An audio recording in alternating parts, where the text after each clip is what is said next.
తెలంగాణ ప్రభుత్వం వృద్ధులకు షాక్ ఇవ్వనుందా? వృద్ధాప్య పెన్షన్స్ లేకుండానే కొత్త పెన్షన్స్ ఇవ్వడానికి సర్కార్ సిద్ధమవుతోందా? దరఖాస్తు ఫామ్లో వృద్ధాప్య పెన్షన్ను ఎందుకు చోటు కల్పించలేదు? ఆగస్టు 15 నుంచి ఎవరికి పెన్షన్స్ ఇవ్వనుంది? ఎన్ని రకాల పెన్షన్స్ ఇవ్వాలని నిర్ణయం తీసుకుంది? Watch story. తెలంగాణలో కొత్త పెన్షన్స్ పై ఉత్కంఠ కొనసాగుతోంది. ఆగస్టు 15 నుంచి కొత్త పెన్షన్స్ ఇస్తామని ప్రభుత్వం చెబుతోంది. అయితే సర్కారు విడుదల చేసిన కొత్త దరఖాస్తు ఫారంలో వృద్ధాప్య పెన్షన్ కేటగిరీ లేకపోవడం చర్చకు దారితీస్తోంది.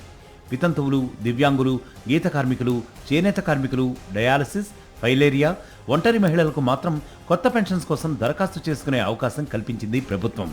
కానీ కాలంలో వృద్ధుల ప్రస్తావనే లేదు. దీంతో వృద్ధుల పరిస్థితి ఏంటి, ఇప్పటికే పెండింగ్లో ఉన్న దరఖాస్తుల సంగతి ఏంటి అనే ప్రశ్నలు లబ్ధిదారులను టెన్షన్కు గురి చేస్తున్నాయి. ఇక కొత్త పెన్షన్స్ కోసం దరఖాస్తు చేసుకునే వాళ్ళు చాలా వివరాలు ఇవ్వాల్సి ఉంటుంది. ఆధార్, చిరునామా, వయస్సు, మొబైల్ నంబర్, సామాజిక వర్గం, వృత్తి వివరాలతో పాటు బ్యాంక్ ఖాతా, రేషన్ కార్డు, కుటుంబ ఆదాయం వివరాలు ఇవ్వాలి. అంతేకాదు కుటుంబానికి 3 ఎకరాల తడి భూమి లేదా 7.5 ఎకరాల పొడి భూమి ఉండకూడదు.